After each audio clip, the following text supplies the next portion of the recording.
నేను ఒకటే చెప్తున్నా, నేను ఆరోపణలు చేయటంలా, నేను వాస్తవాలు తెలియజేస్తా ఉన్నా. ఆరోపణలకి వాస్తవాలకి చాలా తేడా ఉంది. ఎందుకంటే ఆయన మాటల్లోనే ఏం చెప్తున్నాడు, తీసుకున్న రైల్వే ఎన్ఓసి కానీ తీసుకున్న పర్మిషన్స్ అన్నీ కూడా 2015 సంవత్సరంలో ఆదిత్య ఇన్ఫ్రా తీసుకుందని ఆయన మాటల్లోనే ఆయన చెప్పాడు. ఆయన మాటల్లోనే ఏం చెప్తున్నాడు, రైల్వే ఎన్ఓసి అనేది ఆదిత్య ఇన్ఫ్రా G+4కి 4 బ్లాక్స్ కోసం తీసుకుందని. ఆ రైల్వే ఎన్ఓసి వాళ్ళకి ఇచ్చినప్పుడు, రైల్వేకి సంబంధించిన స్థలం దగ్గర నుండి ఆదిత్య ఇన్ఫ్రాకి పర్మిషన్ ఇచ్చినప్పుడు దాదాపుగా 28 మీటర్ల దూరంలో నిర్మాణం చేయడానికి వాళ్ళకి పర్మిషన్ ఇచ్చారు. సో ఆదిత్య ఇన్ఫ్రా ఏదైతే ఇప్పుడు రైల్వే ఎన్ఓసి కావచ్చు, అలాగే ఎన్విరాన్మెంటల్ క్లియరెన్స్ కావచ్చు, ఫైర్ ఎన్ఓసి కావచ్చు, ప్రతిదీ కూడా తీసుకుంది ఆదిత్య ఇన్ఫ్రానే.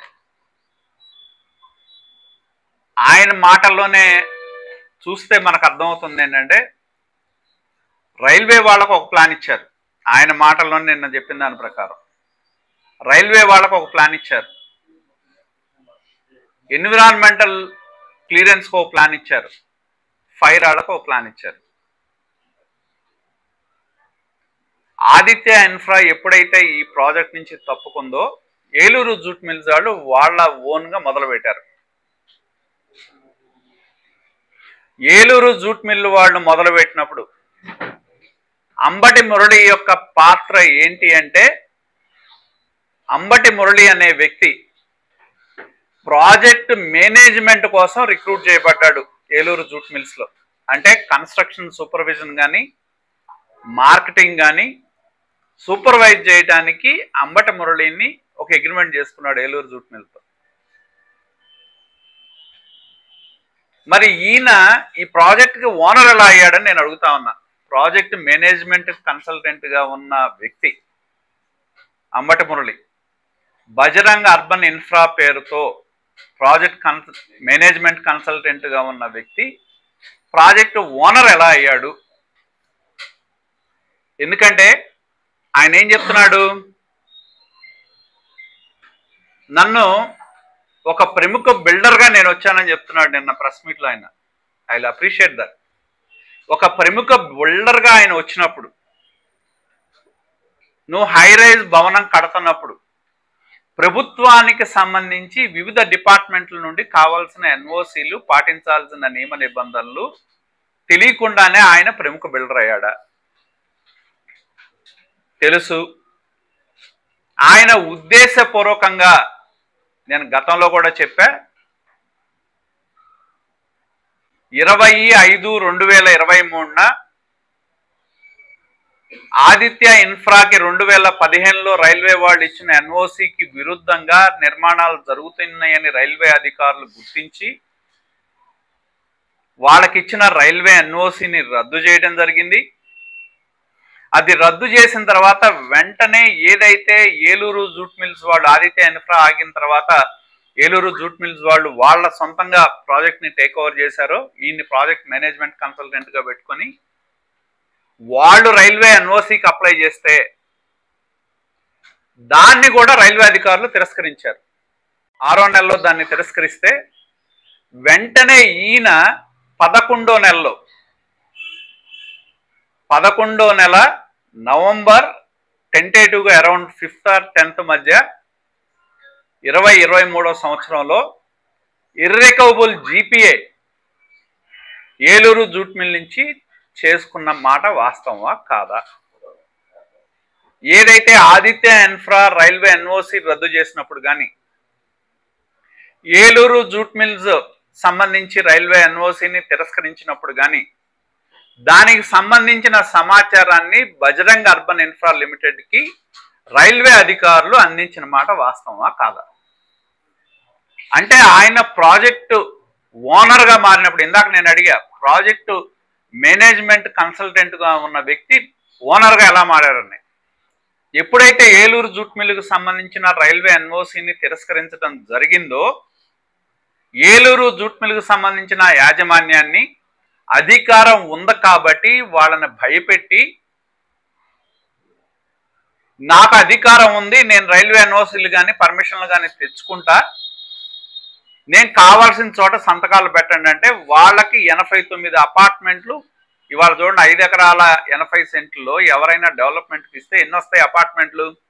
సగం ఇస్తారు, కనీసం 50% వాటా ఇస్తారు. కానీ ఏలూరు జూట్ మిల్లు వాళ్ళకి కేవలం 89 అపార్ట్మెంట్లు మాత్రమే ఆయన ఇచ్చి ప్రాజెక్ట్ మేనేజ్మెంట్ కన్సల్టెంట్ అలా ప్రాజెక్టు ఓనర్ అయిపోయాడు 2023 నవంబర్ నాటికి. మరి ఆయన ఓనర్ అయ్యే నాటికే ఆ ప్రాజెక్ట్కి రైల్వే ఎన్ఓసి తిరస్కరించారనేది ఆయనకి తెలుసు. ఆయనకి సంబంధించిన సమాచారం కూడా వాళ్ళు ఏదైతే లేఖలు ఉన్నాయో ఆ లేఖల్లో బజరంగ్ అర్బాన్ని మెన్షన్ చేస్తూ కూడా వాళ్ళ కాపీలు పంపించారు. అంటే ఎవరెవరిని మోసం చేస్తున్నారు? అలాగే ఆయన ఇంకో మాట చెప్తా ఉన్నాడు.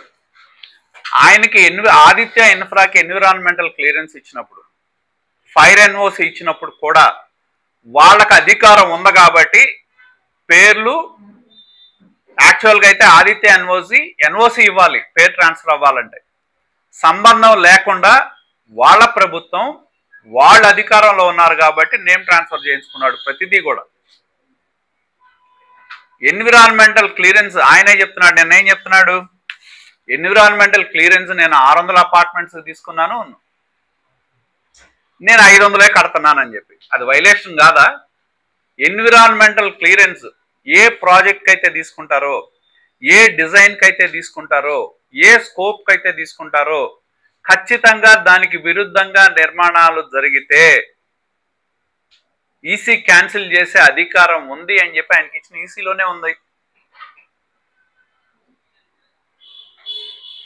అలాగే ఈసీ ఇచ్చినప్పుడు ఆయన ఖచ్చితంగా పొల్యూషన్ బోర్డు నుంచి సిటీఈ తీసుకోవాలి, సిఓఈ తీసుకోవాలి. తీసుకోవాలా? ఏంటంటే అధికారం ఉంది, ఆపేవాడు లేడు, నేను ఏదైనా చేయొచ్చు, ఏదైనా కట్టచ్చు. అంతకు తప్పితే ఆయన చెప్పినట్టు పేరున్న బిల్డర్గా పాటించాల్సిన నిబంధనలు పాటించుంటే ఈ పరిస్థితి ఇవాళ ఉండేదా అని నేను అడుగుతా ఉన్నా. రెండోది ఆయన ఏం చెప్తున్నాడు? రాష్ట్ర సంపద సృష్టిస్తుందని చెబుతున్నాడు. సంపద ఎవరికి? రాష్ట్రానికి సృష్టించదు, అంబటి మురళీకృష్ణగా సృష్టిస్తుంది. సైటు ఓనర్కి కూడా సృష్టించదు. ఇందా నేను చెప్పా 5 ఎకరాల 86 సెంట్లు ఇచ్చిన ఏలూరు జూట్ మిల్లు ఓనర్కి ఏమో 89 అపార్ట్మెంట్స్ వస్తాయి. ఇవాళ ఆయన ఏదైతే బజరంగ్ ఫౌండేషన్ పేరు మీద నేను రకరకాల హెల్త్ క్యాంపులు పెట్టా, లేకపోతే నేను కాళ్ళు ఇచ్చా, హార్ట్ ఆపరేషన్లు చేశా అనే దానికి అసలు ఏలూరు బజరంగ్ ఫౌండేషన్ అనేది రిజిస్టర్డ్ బాడీయా? మరి బజరంగ్ ఫౌండేషన్ పేరు మీద ఈయన ఖర్చు పెట్టిన డబ్బులు ఎక్కడై? ఈ ప్రాజెక్టులోయే కదా. అలాగే మొన్న ఎన్నికల సందర్భంగా ఏదైతే ఆయన ఎలక్షన్స్ కోసం కూడా ఈ నిధులు డ్రా చేసి ఉపయోగించాడు.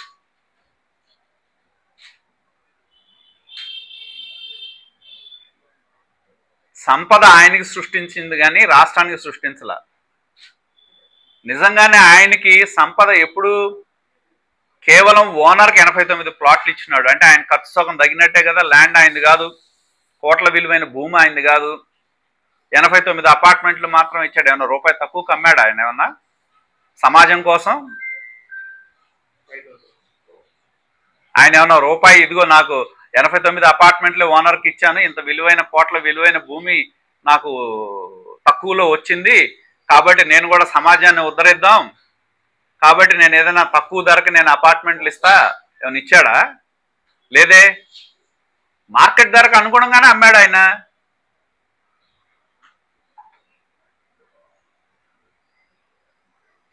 కాబట్టి దీనిలో సంపద ఏంటి, సృష్టించడం ఏంటి, సమాజ సేవ ఏంటి? నువ్వు ఒక బిల్డర్గా ఉండి అనుభవం ఉందన్న బిల్డర్వి ప్రభుత్వ పరంగా పాటించాల్సినవి పాటించకుండా ఊరికినే ధూళిపాల నరేంద్ర అడ్డం పడ్డాడు, లేకపోతే ఇంకొకళ్ళు అడ్డం పడ్డారు. నాకు ఇంకోటి చాలా ఆశ్చర్యం కలిగించేది ఏంటంటే ఆయన ఏమంటున్నాడు, ఇదేదో కార్పొరేషన్ అంట నా చెప్పు చేతల్లో ఉందంట, ఏదో నేను ఇన్ఫ్లుయెన్స్ చేస్తున్నాను. నేను అనేది ఒకటే, కార్పొరేషన్లో మరి ఆదిత్య ఇన్ఫ్రాకు సంబంధించిన రైల్వే ఎన్ఓసి అనేది క్యాన్సిల్ అయితే, క్యాన్సిల్ చేసిన సమాచారం అనేది కార్పొరేషన్కి వస్తే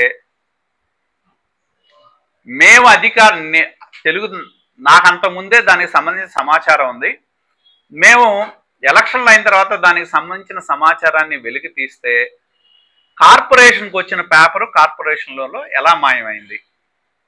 రైల్వే వాళ్ళు ఆదిత్య ఎన్ఓసికి సంబంధించిన రద్దు చేసింది కార్పొరేషన్ పంపిస్తే ఒక లేఖ రాశారు, అది కార్పొరేషన్ చేరినట్టు వాళ్ళకున్న టపాస్లో రిజిస్టర్లో ఎంటర్ చేశారు. కార్పొరేషన్ ఫైల్లో ఎలా మాయమైంది చెప్పాలిగా ఆయన. అలాగే తర్వాత ఆయనకి పొల్యూషన్ సందర్భంగా ఇందాక నేను చెప్పినట్టు సిటిఈ కానీ ఈఓటీ కానీ లేకుండా మొదలు పెడితే ఒక్క పొల్యూషన్ డిపార్ట్మెంట్ ఏమన్నా ఇల్లు ఆపగలిగిందా? దాన్ని ఆపలేదు కదా. అలాగే ఇంకా చాలా విచిత్రం ఏంటంటే, ఏదైతే కూటమి ప్రభుత్వం వచ్చిన తర్వాత కూడా ఆదిత్య ఇన్ఫ్రాకు సంబంధించిన రైల్వే ఎన్ఓసి క్యాన్సిల్ చేసిన తర్వాత కూడా అదే రైల్వే ఎన్ఓసిని పెట్టి 9వ నెల 24వ సంవత్సరం కూటమి ప్రభుత్వం వచ్చిన తర్వాత ఆయన ఆన్లైన్లో ఆయన బిల్డింగ్ పర్మిట్ ఆర్డర్ వచ్చింది. ఫ్లోర్లో తెచ్చుకుని దానికి ఏం కాగితాలు పెట్టావు? ఏదైతే ఆదిత్య రైల్వే ఎన్ఓసి క్యాన్సిల్ చేయబడిన తర్వాత కూడా పాత రైల్వే ఎన్ఓసిని ఆన్లైన్లో పెట్టి కూటమి ప్రభుత్వం వచ్చిన తర్వాత కూడా బిల్డింగ్ పర్మిట్ ఆర్డర్ నీకు వచ్చిందా లేదా? అదేవిధంగా ఆయన ఫైర్ ఎన్ఓసి కూడా అప్పటి వరకు ఆయనకి లేదు. ప్రభుత్వం మారిన తర్వాత ఆటోమేటిక్గా కూటమి ప్రభుత్వం వచ్చిన తర్వాత ఫైర్ ఎన్ఓసి తెచ్చుకున్నాడు వాళ్ళ పేరు మీద. తర్వాత ఎంత అరాచకవాదులు అంటే వీళ్ళు, ఆదిత్య ఇన్ఫ్రా అనేవాళ్ళు ఫైర్ ఎన్ఓసికి పెట్టినప్పుడు, ఎందుకంటే నేను అనుకోవటం ఆ రోజుల్లో ఉన్న జాయింట్ కమిషనర్ ఈ భూమిని రిజిస్టర్ చేయొద్దని ఒక లెటర్ రాస్తే దాన్ని తప్పించుకోవటానికి తప్పుడు బ్లాక్ నెంబర్లు వేసి ప్రాపర్టీ రిజిస్టర్ చేశారు. ఇది నా ఆరోపణ. ఇందా నేను చెప్పిన వాస్తవాలు చేస్తే దాన్ని మళ్ళీ వీళ్ళు అధికారంలోకి వచ్చిన తర్వాత 19-24 మధ్య ఒక సర్వే లాగా చేయించుకొని ఇది బ్లాక్ 17లో రాదు బ్లాక్ 16లో వచ్చుదని ఒక సర్వే రిపోర్ట్ తీసుకున్నారు. అందుకని ఫైర్ ఎన్ఓసి అధికారులు మీరు ఒరిజినల్గా తీసుకున్న ఫైర్ ఎన్ఓసి బ్లాక్ 17లో ఉంది మీ ప్రాపర్టీ, మీరు సబ్సిక్వెంట్ డాక్యుమెంట్ బ్లాక్ 16 అని పెట్టారు కాబట్టి దాన్ని విత్డ్రా చేస్తున్నాం అని చెప్పి లెటర్ ఇచ్చారు. అవునా కాదా?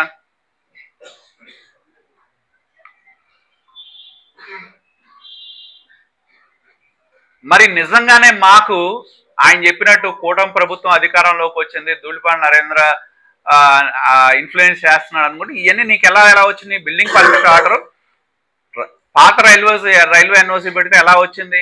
నీ పేరు మీద ఫైర్ ఎన్ఓసి ఎలా ట్రాన్స్ఫర్ అయింది? కూటమి ప్రభుత్వం వచ్చిన తర్వాత కూడా గ్రీన్ రేజ్ లో నిర్మాణాలు జరిగినాయా లేదా? ఎలా చేశారు? రెండోది, నిజంగానే కార్పొరేషన్ నా కనుసన్నల్లో ఉంటే నేను ఒక్కటే అడుగుతున్నా, ఇది ఎప్పుడైతే కార్పొరేషన్లో ఆయన ప్లాన్కి అప్రూవల్ లేదని, రకరకాలుగా రైల్వే ఎన్ఓసి లేదని, అదేవిధంగా కార్పొరేషన్ సంబంధించి ఇంకొకటి నేను ఆయన ఏం చెప్తున్నాడు, ఆదిత్య ఇన్ఫ్రా వాళ్ళు ఆయనే చెప్తున్నాడు 134 స్క్వేర్ మీటర్స్ ఎంతో రిజిస్టర్ చేశారని. 60 అడుగులు మాస్టర్ ప్లాన్ రోడ్డు ఉంది.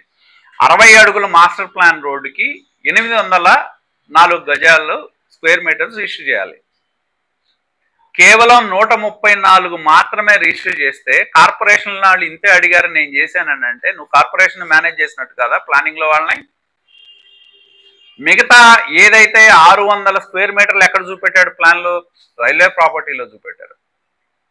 రైల్వే ప్రాపర్టీలో మిగతా 600 స్క్వేర్ మీటర్లు చూపెట్టి కేవలం 800 వాళ్ళు ఇవ్వాలంటే కేవలం 134 స్క్వేర్